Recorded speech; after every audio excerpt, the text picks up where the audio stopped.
Hey everybody, Jeff here, and today I want to talk to you about Hooch from Talon Strikes Studios.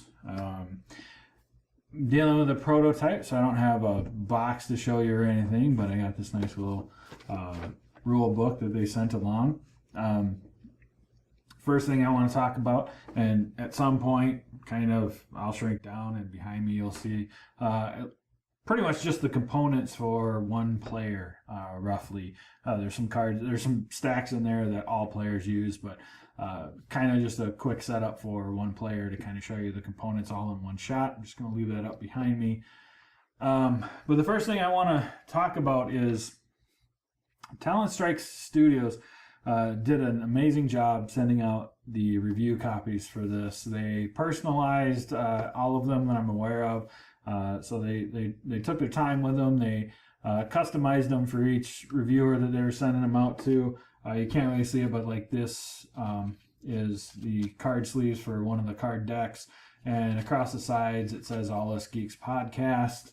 So that's kind of cool. I got a little like mini booklet that had a little kind of story, kind of pulled about from our website and talked about basically the All Us Geeks syndicate. So that was kind of cool. It did a very good job of kind of pulling you in to the atmosphere and theme of this game. And I know that took them a lot of time and a lot of effort, and it was greatly appreciated across the board. So everybody that got their copies enjoyed that. And while I don't have like a box, like game box that I can show you, it was great because when I got it, I mean, they took their time. They wrapped it in twine, kind of gave the wrapping paper that old timey, kind of a burnt style feel to it. So a nice long, narrow box that when I pulled it out of the shipping box, kind of was like you're getting a bottle of Hooch in the mail. So it was kind of cool. It was very, very well done, and really did a good job of pulling you into the game. All right, so Hooch, this is going to be an initial impressions video. So I'm not here to teach you how to play the game, all that good stuff. There are videos out there that already do that. There's some gameplay. There's some other reviewers that have kind of taken the time to show you that. This is really just thoughts and opinions about the game after a few plays. So that is what I am going to give you. So Hooch, 3 to 6 player game. It's primarily a card game, but it is a meaty card game. It is going to be an hour and a half or more probably. Maybe when you get to know the cards a bit more, you can kind of cut that time down. I don't really think so. I think that's a pretty good length. So every player is going to be taking control or being the boss of a crime syndicate, and through the cards you take basically kind of your actions and what you're going to do against the other players. You're trying to collect Hooch, which is your currency for the game, and you spend your Hooch bringing on people onto your payroll. Basically, you buy storefronts that you can control that'll produce more Hooch for you and gain you respect at the end, which end game is respect points. So all of the people that you hired that give you respect, the storefronts that you can control, and then other things that you've played, events and influence cards, stuff like that, action cards that you've done that get you points. All of those things could potentially go in your respect pile. End of the game, add up everything that offers you respect. Whoever has the most respect wins. So this game, there's a lot going on in this game. Again, to kind of just boil it down to, oh, this is a card game, is almost doing it a disservice. There's a lot of take that element to it, which obviously is something that anybody that's aware of All Us Geeks, myself and Jordan, we love take that mechanics. So there's a lot of that in there, and it makes sense because you're trying to control a crime syndicate, right? So you are protecting your own stuff, you're bringing people onto your payroll, but you don't want the other crime syndicates to have people on their payroll. So you might do things to mess with them on their payroll. You might try to take control of their storefronts, different things like that. So there's going to be some combat, there's going to be some character elimination or whatever, if you will. There's kidnapping and arresting and all that kind of stuff. So a lot of that going on in this game. All of the syndicates play different. They all have their different strengths and weaknesses.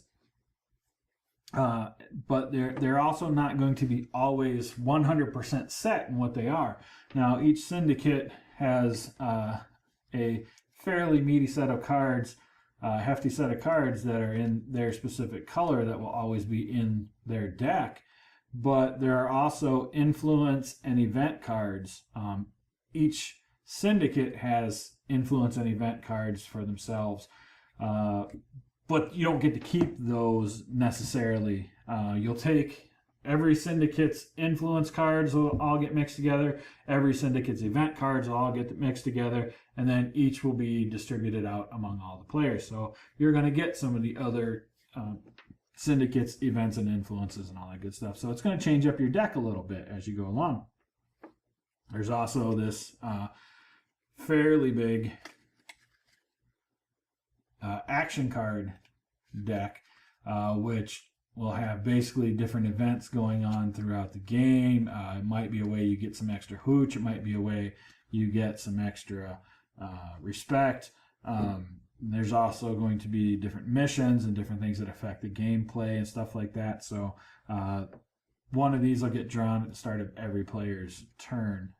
So that kind of affects the outcome as well. So that kind of gets factored in. Everybody has access to public characters and syndicate characters that they'll be putting on their payroll. Everybody has the access to the exact same characters. So in that aspect, everybody will be trying to get a judge, that kind of thing. So each of these have different abilities and different respect points as well. The syndicate cards, so like the working girl, can be promoted to a madam. All of these, the public and the syndicate cards, you can only have one of each type ever in play. So when you promote the working girl to the madam, you can't now have another working girl. This is the one card that you basically get. And again, they all have different abilities and different missions that they can go on and stuff to help you affect the game. You also got these little crew cards here that everybody will be using and various ways that you can get them and how many you're allowed to have, depending on if you have a capo and have promoted the capo to a consigliere and all that good stuff. Those are value 1 through 4. They help you in combat and defense. So lots of little different things going on. As the storefronts. Again, every syndicate has their own storefronts. Have 2 storefronts. But all the storefronts from all the syndicates in play get mixed together and can be bought from. And this is basically not a whatever's on top you can buy. It's whatever you can afford you can buy. And you buy it with your hooch, and now you control that storefront. And these are different ways for you to get more hooch. They have abilities. You might be able to put stills on them to produce even more hooch. They have respect totals if you control them at the end of the game, how much respect you'll get for doing that. But they also are targets. So if you've got a storefront that produces a lot of hooch and gets you a lot of respect, it's going to kind of be a target for some of the other crime syndicates. So there you go. Lots of different things going on. And a lot of things that you can do. You only have 3 orders though, so you're kind of limited in the amount of stuff you can do on your turn by the number of orders that you can play. Depending on how well you're doing, you might be able to get a 4th order as well, but you're never really going to be able to do everything that's in front of you if you've kind of brought in a lot of characters and stuff like that.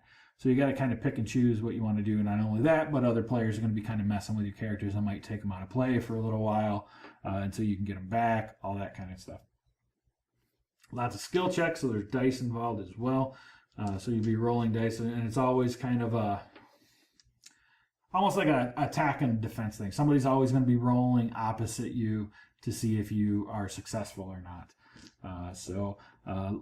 Lots of stuff kind of going on in this game. Like I said, it's not your typical card game. There's a lot of different things going on. So initial impressions, thoughts. I like the game. I like the theme. I love to take that elements. I love the different syndicates and how they play a little bit different, and trying to get to know them and work with them, but at the same time, they're not always 100% the same deck because of the events and influence cards that kind of come in. So all of that kind of stuff I really like. The thing that I will say, though, that kind of threw me is I think somebody outside of Talon Strikes Studios, somebody maybe with maybe more of a technical writer or something, should kind of go through the rule book. I think this is the one roadblock that I kind of had almost at first.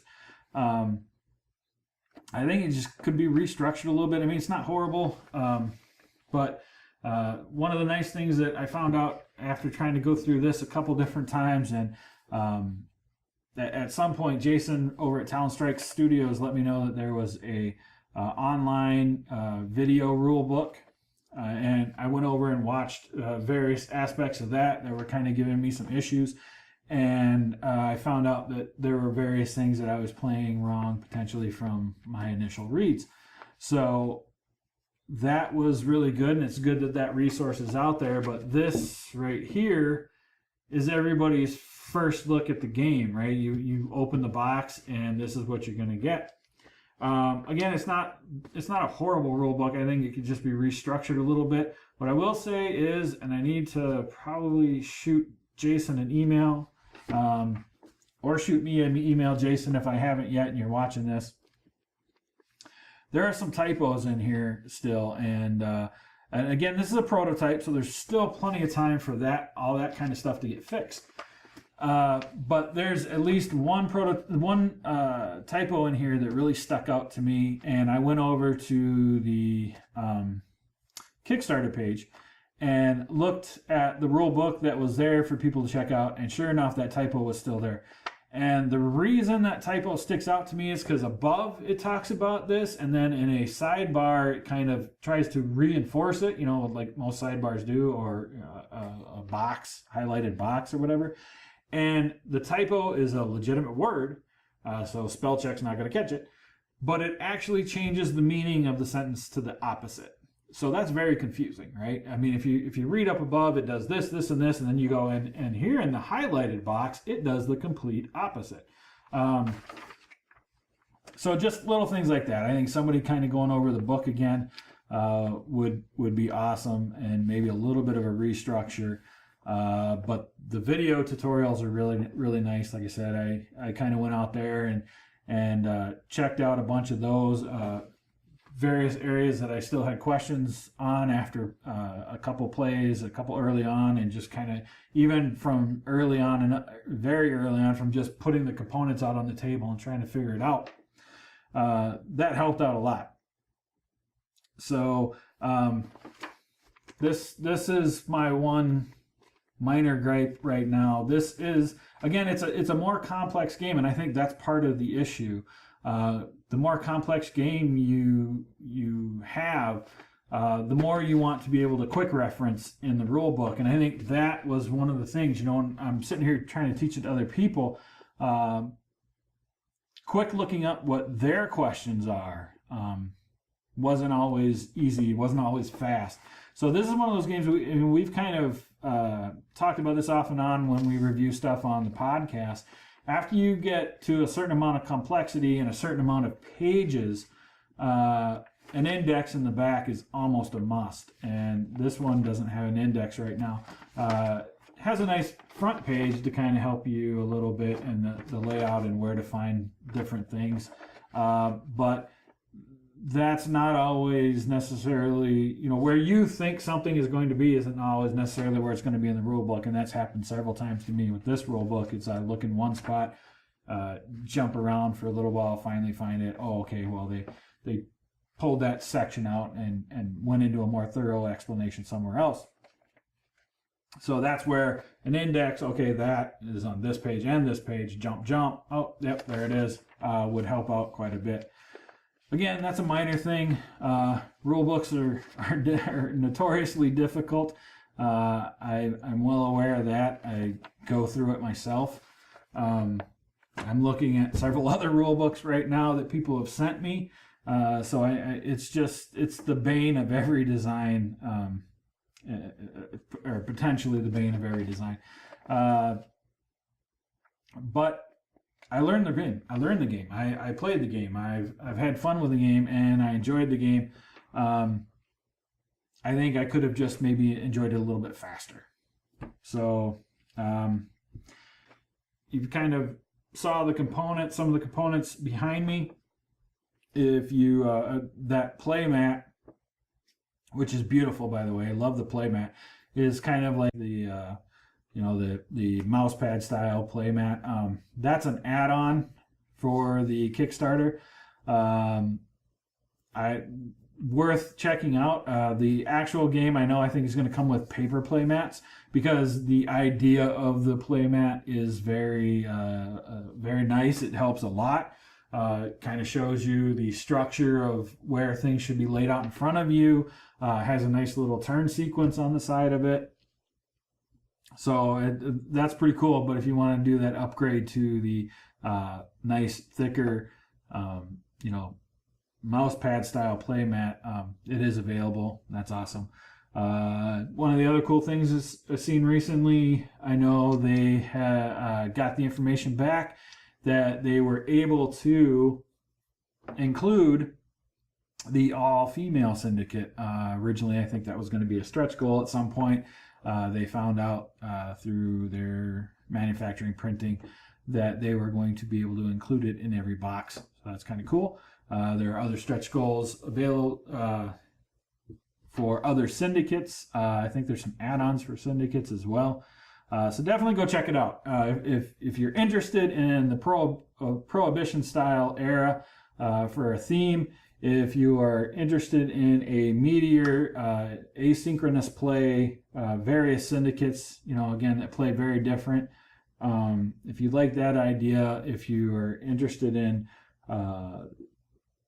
working with, again, a longer take that style game, it's definitely worth checking out. I would definitely go check it out if you haven't already. Watch the video. The video is kind of entertaining. Look down. Other people have reviewed it. Again, that virtual rule book is out there if you want to check that out. It's kind of in like 2-3 minute video snippets of each section. So by the time you're done with that, you'll have a good idea of gameplay and stuff as well. I know Talon Strikes Studios is looking for $35,000, and this one goes until October 20th.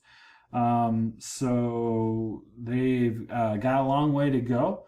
I think this is a game that I would love to see get made. A lot of research, a lot of heart, and just a lot of good things have been put into this game. A lot of personalization. There's these really cool live missions you can do as a backer on the Kickstarter itself. If you back, you can start doing these live missions and get actually some personalized content for your game, I believe. So that's a cool thing. That's one of those things that I haven't really seen before, and it's another above and beyond from Talon Strikes Studios. So definitely, at the very least, worth your time to go check out. And from a personal level, worth backing and worth getting into this game. I don't know too many people other than my fiance, because it's a little bit too long for her. Wasn't really, as a casual gamer, she enjoyed pieces of it, but I think it still was a little too long for her. She enjoyed when things kind of ramped up, and she had a defensive deck, so when people could actually start attacking and whatnot, and she could start playing her cards, that's when she kind of got a little more into it. But I still think overall the length was a little bit too much for her. She's happier if it's an hour or under, and if you can get a half hour and under, that's really her sweet spot. So she checked it out for the theme, because the theme appealed to her. The length might be a little bit too much for her, though. So casual gamers, might not. Heavier gamers that are willing to do the longer games, definitely worth checking out. Again, Talon Strikes Studios. Hooch. Kickstarter right now through August 20th. Go check it out and find out if it's something that you are interested in and might want to back. All right. Thanks a lot, guys. Take care. I will talk to you again soon.